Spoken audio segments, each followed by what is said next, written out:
And first things first, I do want to set some expectations. Last year at the jam.dev, I gave a presentation. You might have seen me here as the world's foremost expert on Jamstackology, but I've had to shutter that line of inquiry due to the death of the Jamstack, after all. So if you saw that presentation, you may have an understanding a little bit of my presentation style. And this year, well, it's going to be a little bit different. No more Professor Robinson, unfortunately. I'm no longer an academic in the cutting edge field of Jamstackology.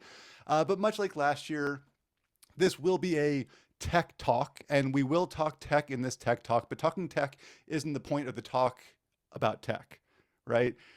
It's meant more to be an inspirational talk than an instructive talk. I just want to be upfront with you about that and let you know that going in, that this is about you, it's about your power, and not necessarily about the lines of code that we want to write. So with that being said, let's dive in. And I want to start this video by saying that we're going to do the 6 strategies for getting a job in FAANG. If you're looking for your first job in FAANG, we're going to do 5 or 6 different things and they will all shock you.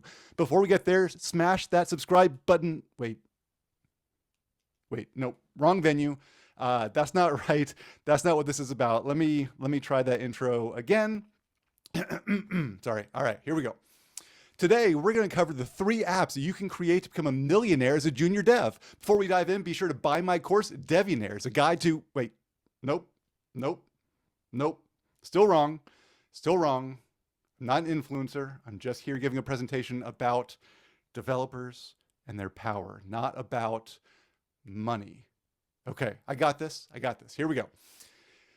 Obviously, all that type of content exists, and it exists for a reason, right?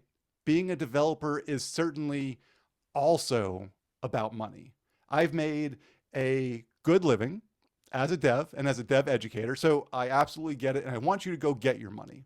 Be stable, make as much money as our capitalistic society will let you, but I want to talk a little bit about the other perks of being a developer, the side benefits, if you will.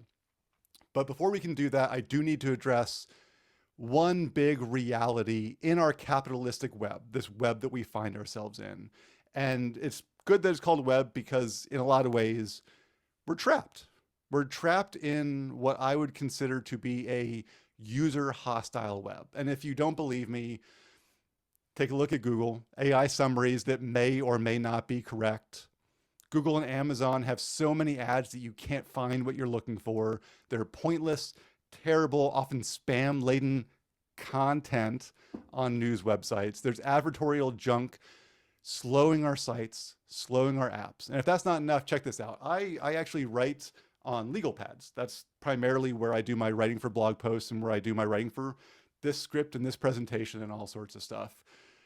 But sometimes I run out. And when I do, I need to find one quickly. So I go to Google and I look up legal pads at Walgreens, right? I want to go to the corner drugstore and grab one. And look at what I get. Most of these aren't for Walgreens. There's Office Depot, Uline, Ace Hardware, competitors of Walgreens, and I can't find what I'm looking for. But maybe I want it in 2 days and I can go to Amazon and I can wait for it. So I go to Amazon, look up legal pad, ads. Sponsored across the top. Oh, here are our first results right beneath them. Oh, wait, nope. Each of those is sponsored, right? Sponsored. Oh, here's 5. One's an official pick. I don't really know what that is. But then going down, here's more. Customers frequently viewed. But all those are sponsored too. Ads. Sponsored. Ads. AI junk. Whatever it is. So again, I say, we're trapped. We're trapped in the, and pardon my language on this, the enshitification of the web. Now, what's that mean? That's not something that I came up with. The term enshitification, again, pardon the language, was originally coined by Cory Doctorow in his post about TikTok's path through this process. Now, I'm not going to go too deep into historical context, although if you know me, you know it's a struggle for me not to go super deep in the history of the web, but I want to talk a little bit about it before we can move on. In the previous slides, we saw a few aspects of this. Google and Amazon are 2 of the more notable examples of this. Google had amazing search, right? They hooked literally the world on having all of our information right at our fingertips at all times. They then introduced ads. They had to make money, and they had to make the money off the engagement they had in search. right? So that made users' lives a little worse, but business customers better.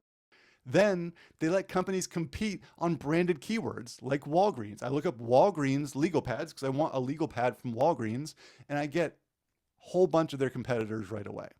Amazon, much the same. They hooked customers with low priced goods and free 2-day shipping. Then they introduced ads, which made the customers' lives worse. And then they introduced even more ads, which made the business lives worse. And all of that to rake back as much value from the businesses and from the users as they possibly could. So we're trapped. We're trapped in this little ecosystem. But maybe we can break out. And I don't know that it's a breaking out that we need to do, because that implies that we have to like break the door down.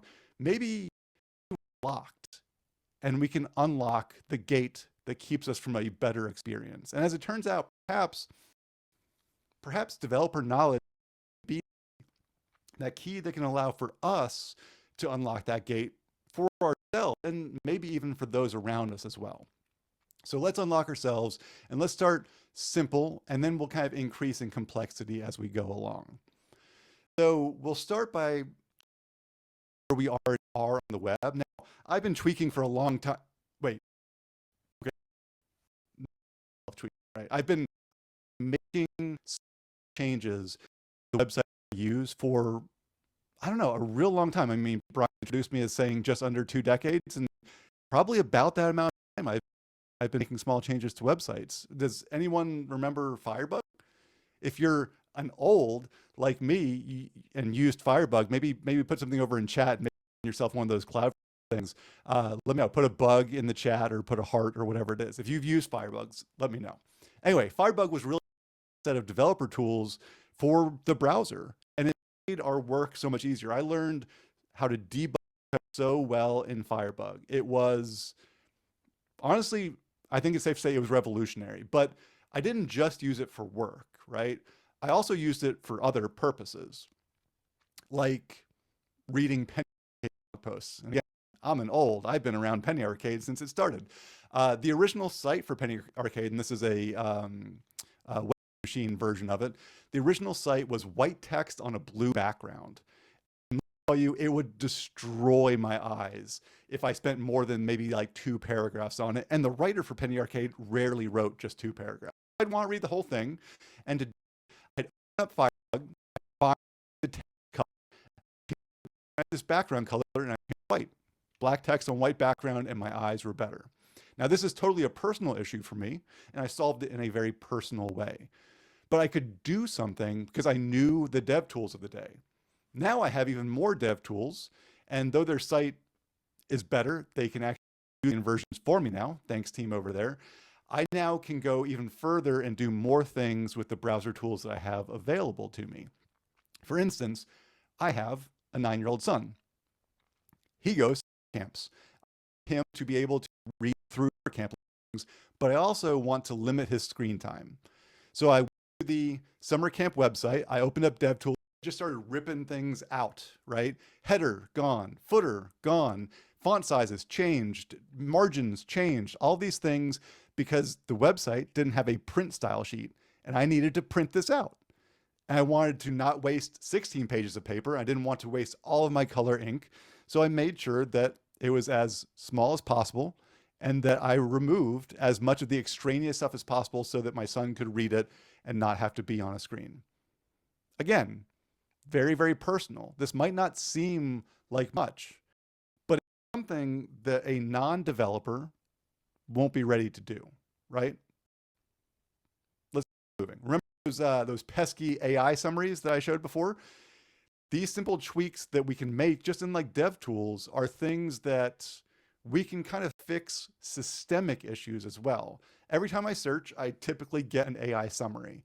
And for me personally, I think these are highly problematic, but they're also incredibly hard to ignore. I mean, they're intentionally incredibly hard to ignore. They're right at the top. They're big. There's a little animation around them, stuff.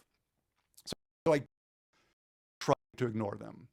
I could look away, but that's incredibly hard to do. Or I could go into DevTools and I could remove it every single time, right? But why would I spend all of that effort every single time when I could try to ignore it or worse still, use it, right? So instead, I can actually get my browser to totally kill it and never show it at all.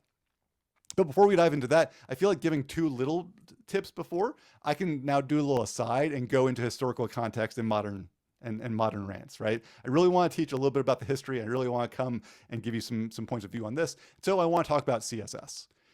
Did you know that CSS was not necessarily going to be the styling specification?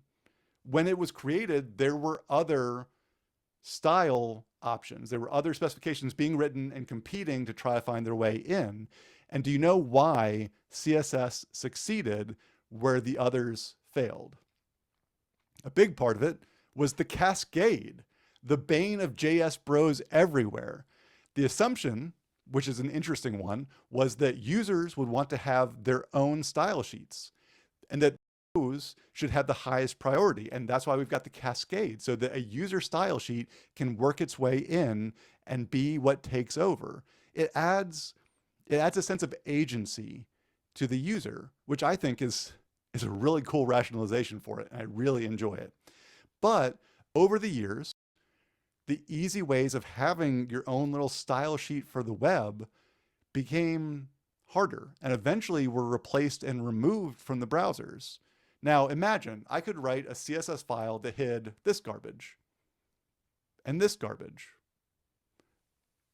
and all of this garbage.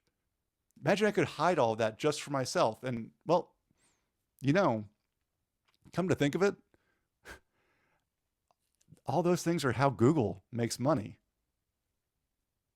And who owns the biggest browser? Food for thought on that. So rant over. Luckily, we still can do some of this. We don't have to have a user style sheet, even though I'd still like to have one. We have browser extensions, right? As a developer, I could go in and I could create a browser extension that hid specifically each of these pieces of garbage that I don't want to have in my Google experience. But as a dev, I'm also pretty lazy, if I'm being honest. And the great thing is someone else has made something that allows me to do this in a very, very nice way. And that's the user JavaScript and CSS Chrome extension. And I use this fairly regularly. It does what it says on the box, right? It allows you to write JavaScript and CSS for individual sites or for all sites, which is a pretty nifty thing. For instance, I can find in this awful mess of HTML where those AI summaries are, and I can grab a selector. In this case, I have to find a data attribute to be the selector, and I can go into my interface and just add a CSS rule around it that says display none. I come back, it tries to load it in, and poof, it's gone. Not bad. I now no longer have to worry about it. I still see it load in, and I actually keep it there because I actually kind of want to see it. It gives me a little sense of satisfaction on that. And I won't lie, right? Getting this the first time was pretty rough. If you look at all those styles that we had to deal with, this HTML soup, this divitis that's happening isn't great for it, but it works. And it works across multiple sites. I mentioned before the crap content that we have to deal with on news sites. We can deal with that too. We can add a class and all those sites, we never see it again. In this case, here are a few of the things that I've got in this style sheet, right? You can see Outbrain and Taboola. Those are two providers of those crap content ads at the bottom of every news site. You put these two things in and you tell this plugin or this extension to add this to every single website, and they're all gone, all gone. You have the open web convo ad. That's from a couple websites that I read. You've got ad container, which is a fairly common ad container class. All these things start going away, all without getting an ad blocker, all without getting, these specific things, all because you know a little bit of CSS. A little bit of developer knowledge goes a long, long way, especially when we have tools like this. And again, I'm not going deep into it. All the CSS you could ever want, you could write into it, and you can also write custom JavaScript into it as well for any given site or for all websites as well. So really cool. I highly recommend picking it up and then taking a little bit of control back for how you see websites. I think that can go a long way towards our mental health, honestly, in this day and age. Yeah, but I see, actually, I shouldn't be paying attention to chat, but I see in chat, right? I love chat. But mobile, yeah, it doesn't work on mobile, and my phone, I still have to deal with the slop that comes my way. But I'm on my computer more often than not. Maybe I shouldn't be on my phone. That's another good reason to think about that. Anyway, small changes are great, right? But have you ever needed something more? I want to tell you 3 different stories in kind of ever-growing complexity about things I've seen and things that I've done.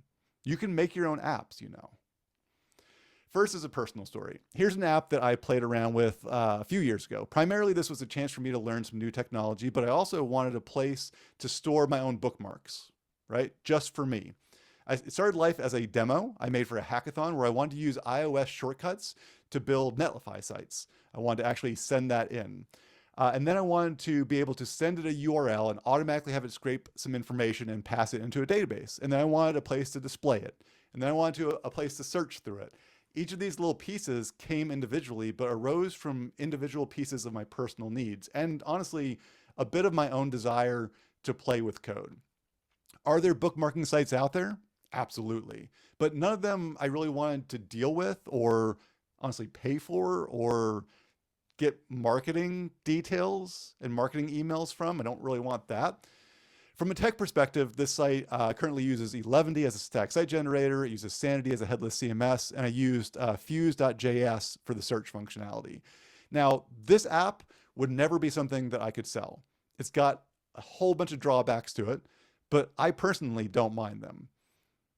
It would never sell because honestly, who's going to craft their own iOS shortcut to be able to use it? And honestly, it's never going to sell because I don't want to step auth for it because auth is hard and I'm lazy. It was built by me, for me, and for no one else really.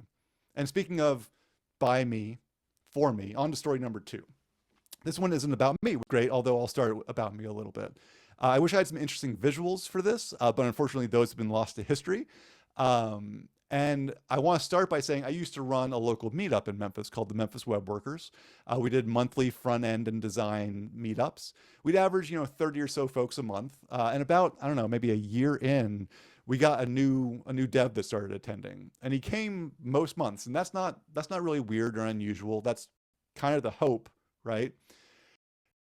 After 5 or 6 months of him coming, we kept talking over and over about how meetups are a great place to get your speaking career going. And I'd highly recommend if you're in chat and you're interested in being a speaker, your local meetups are a great place to do that. So this community member finally was up for doing a presentation. He'd been working in React and he wanted to give a talk about some of the cool stuff that he was working on. I'm like, okay, cool. And keep in mind, this was like forever ago, so React was fairly new. So fast forward to his presentation, he was showcasing honestly a relatively simple little form and showing like how React was being dynamic with it and how it was shaping data for him.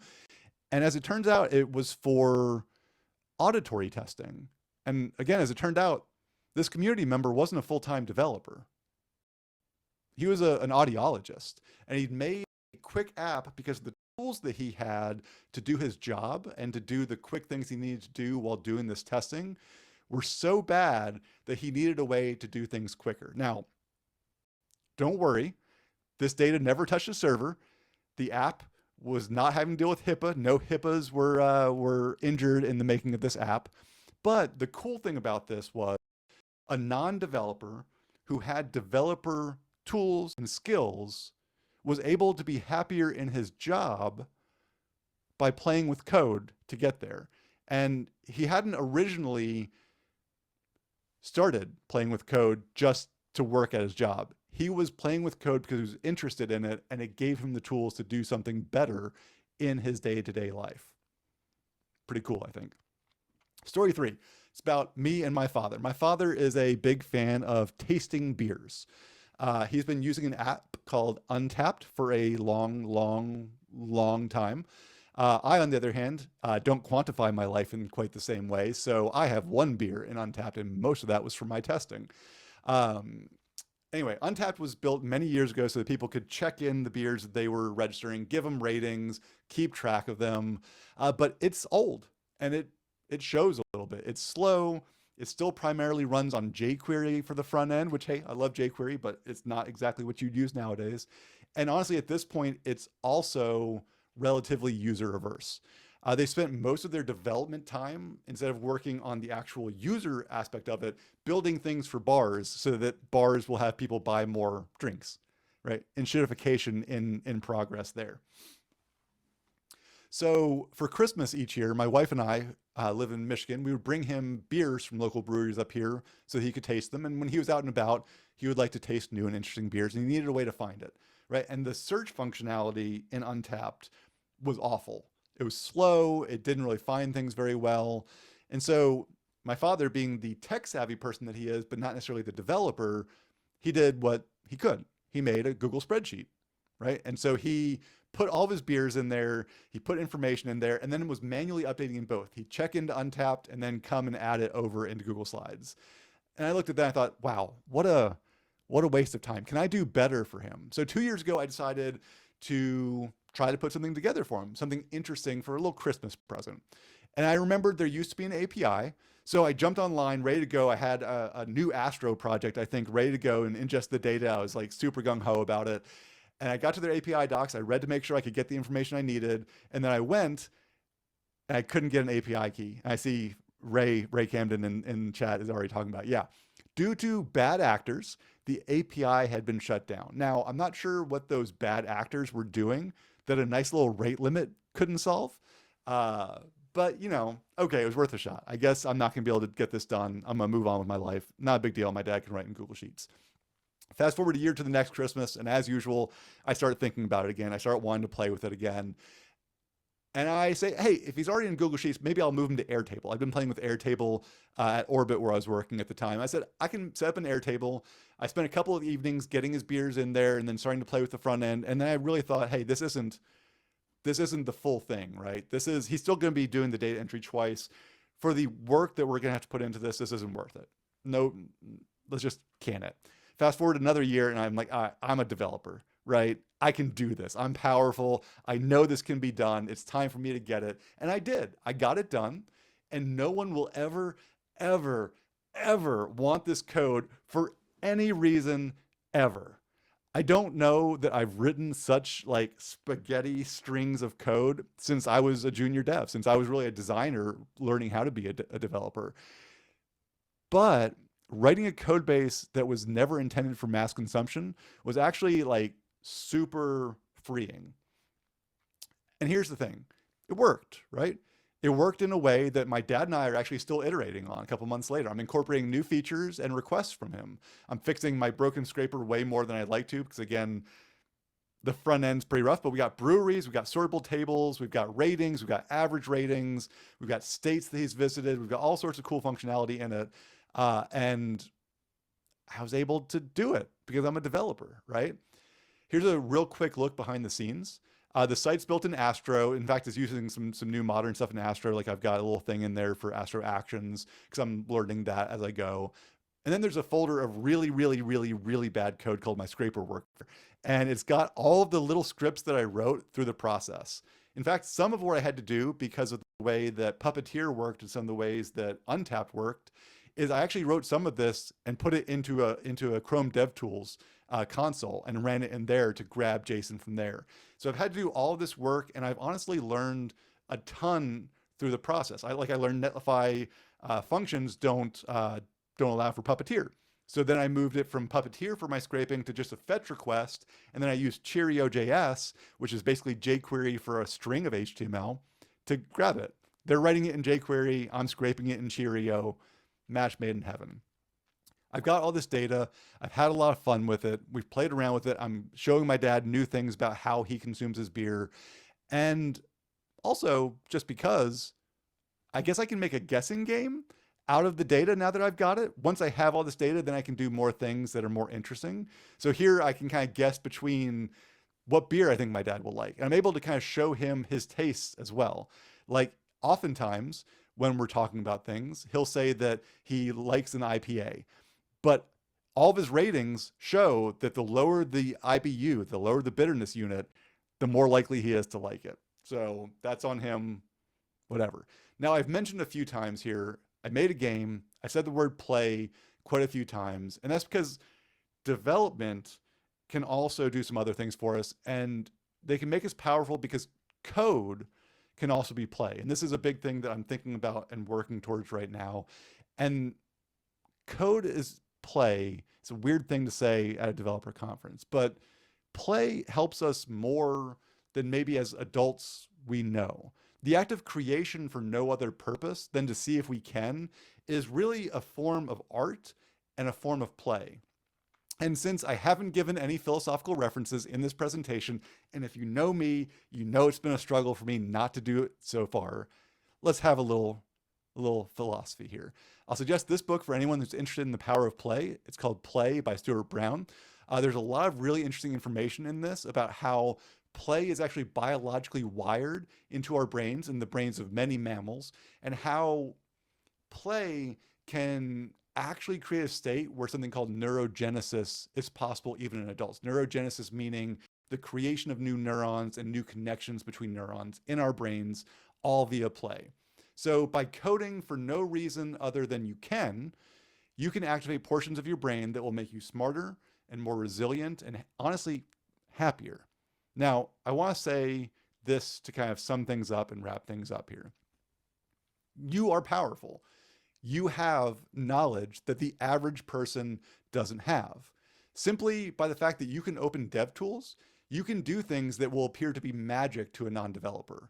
Working with clients, I'd open up dev tools to do like a tweak to the styles and to get their quick approval on something. And I turn back to them and they'd have their eyes wide. And sometimes they'd even say something like, can anyone just open the code and change my site? They would almost be like worried about it, right? I'm like, no, this is just here, right? I'm just showing you. It's just I'm tweaking it. Don't worry. So yeah, we as developers can get around the crappy parts of the modern web, or simply the parts that we don't like, right? Like me with the AI summaries, right? We can do all of this because we know about these things. We know about how they're built and what we can do to get around them. You can also use these skills to help those around you, right? I've debugged login issues by opening the console or opening the network panel. And obviously I've made apps for my friends and for my family, and I taught my dad a little bit more about his taste in beers. So we can do these things. We can share them. We can give them to the people around us. And honestly, there's great opportunities even in like nonprofit world. There's an event happening in Memphis, I'm not down there anymore, this weekend called Give Camp, which is where developers and designers and marketers come together and give their time over a hackathon to nonprofits. So there's a lot of things that we can do for ourselves, for others around us. And I mean, with that, if you want to be powerful now, I want you to think about how much more powerful you can be if you don't always think about monetizing your skills, and just think about using them to grow your own tool set and to honestly grow your mind. Believe me, to do that, play is the best way, and play as a developer is really to exercise your power, not for money, but for satisfaction and for curiosity. And with that, we'll bring Bryan back up. We'll take some Q&A, which is my favorite type of play. I love Q&A, so be sure to send some questions in. Yeah, everybody, you still got time. We've got plenty of time here with Bryan. Just put your questions into the chat or in the Q&A module, preferably. So that was such a good talk, Bryan. I do still want to know how I can make $1 million. Can you go back to that slide and just start talking about that? If I knew, I probably wouldn't be here, Bryan. I'd probably just be, getting dividends at this point. All right, I probably can find that on YouTube. You're right. So yeah. I think there's two halves to your presentation here. One is it's kind of a sad story of the current state of the web, right? I mean, like this is one I've been very focused on lately. I mean, I mentioned in the chat a guy named Ed Zitron who I listen to a lot about, like, specifically on AI related stuff, but he has the term rot economy that like he talks about tech in general, just how we've made all these products really, really bad.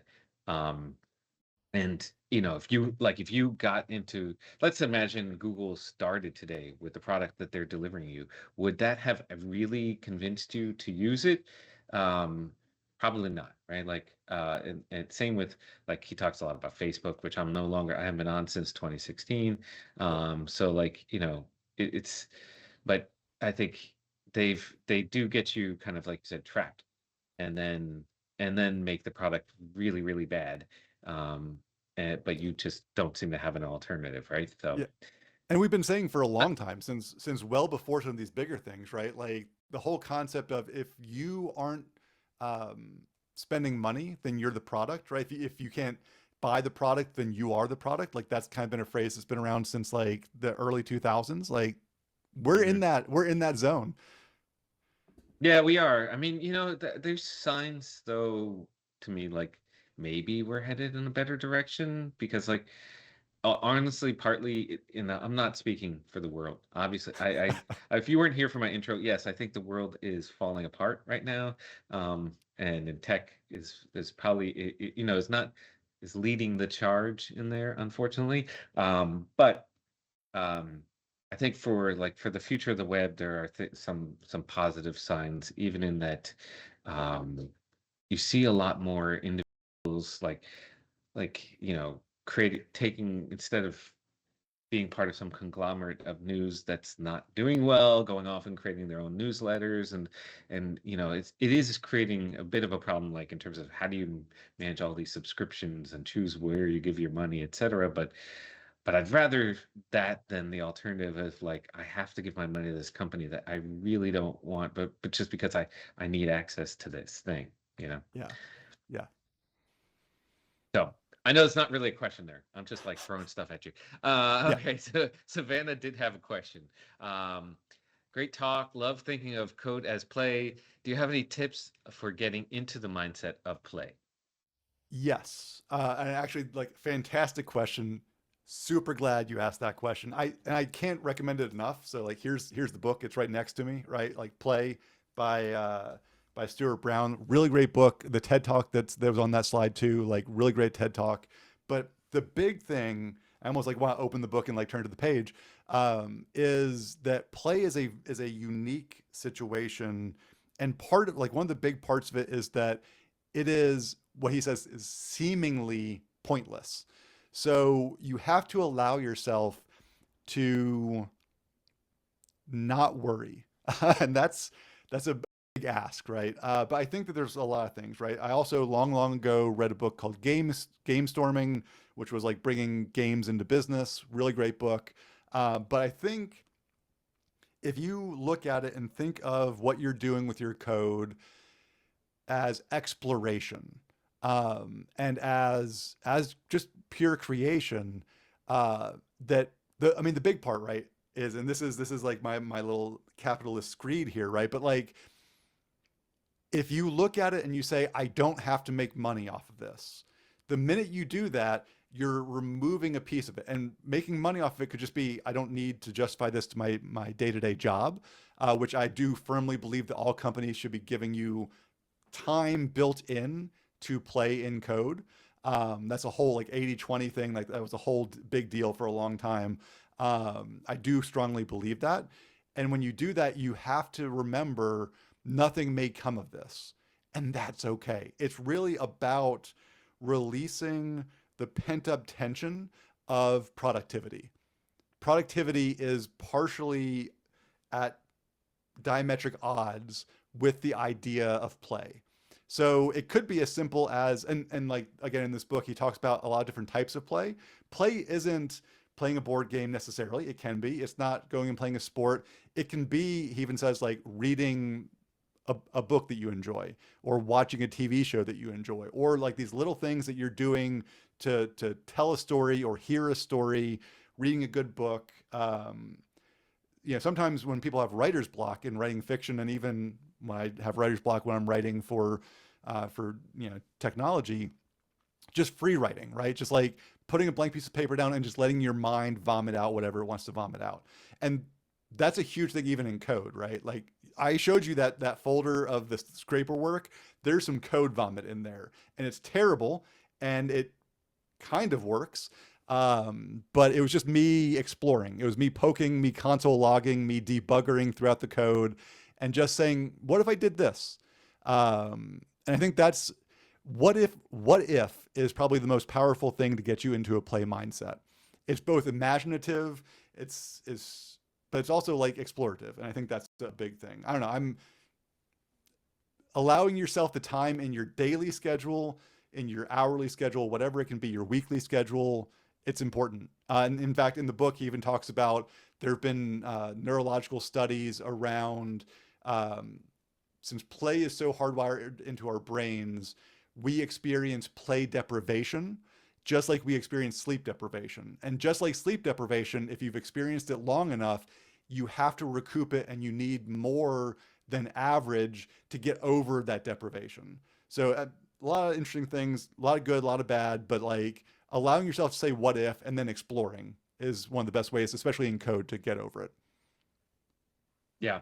And going back to your enshitification of the web thing, Yep. you can kind of lately I've kind of taken like, okay, well, I need to back off of some of these sites. I deleted accounts on a number of other additional sites. I started kind of pulling back from being overly obsessed with like reading news, etc. And I Yeah. think that has also, you know, um, freed up time to do some of these kinds of things. And I think, I'd say I get less time to necessarily play in code, although part of my job is sometimes experimenting, which is fun and like coming up with. So maybe it's that I don't need as much of that, but like you can also create some of that time as well. I do agree employers should give it to you. Most of them, right, especially right now, are probably not going to do that. And I do But want to be yeah. very, very clear real fast. Like, I'm one that, like, work-life balance. Like, if you don't enjoy the act of creation via code and you're doing it for a paycheck, mad respect. Don't do it as a hobby, right? Like, if you don't enjoy, I've also been watching Bryan Sanderson's doing videos about how to write fantasy fiction and sci-fi fiction. And he says, and this goes for like any job, right? To enjoy the job that you have, you need to enjoy the process of the job. Because even when you're having a terrible day, if you enjoy the process, you'll get over that, right? So if you don't enjoy the process of writing code, but you can write code and you can make money doing that, fine, don't spend off hours doing it. But if you enjoy the exploration and the power it gives you, then you can treat it as a sense of play as long as you don't like immediately try to monetize, right? Then it becomes a job. He also Okay, has so things we in the got book some other. about like, oh yeah. Anyway, Go ahead. Go ahead. Go ahead. I was gonna say he has things in the book about how actually the opposite of play is not work, right? Because you can play at work, and in fact, businesses should allow for it because it actually makes them more profitable. Because innovation is all around play. Innovation is all around using the parts of our brain that we can access via play to make the next big thing. All right. So I think you kind of already answered this, but I'm gonna go ahead and ask it because it was Henri asks, is a startup considered monetizing your skill set? Is that a bad thing? It is not a bad thing, but it's also,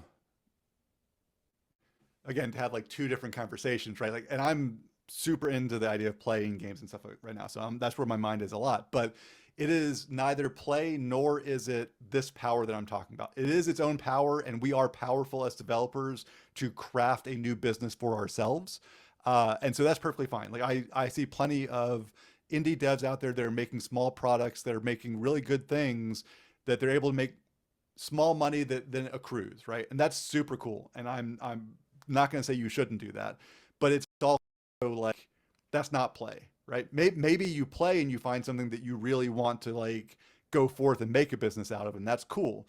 But the act of play is also, it's kind of like the old conceptions of like science, right? Like we didn't always find the powerful things that we have from a scientific perspective in the pursuit of that specific thing, right? We were in the pursuit of all these other things and exploring our world and thinking through all the process of our world, and we discovered these things.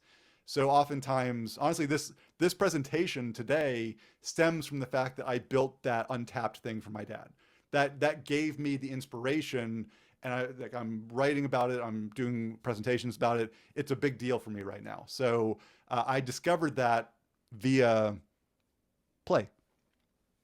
Yeah, I think there's something I'm reading that talks about like the context, how your mind tends to work based on like the context that you're in, and so like doing things like that changes the context and then opens up new ideas basically. Essentially, is a kind of a quick way of putting it.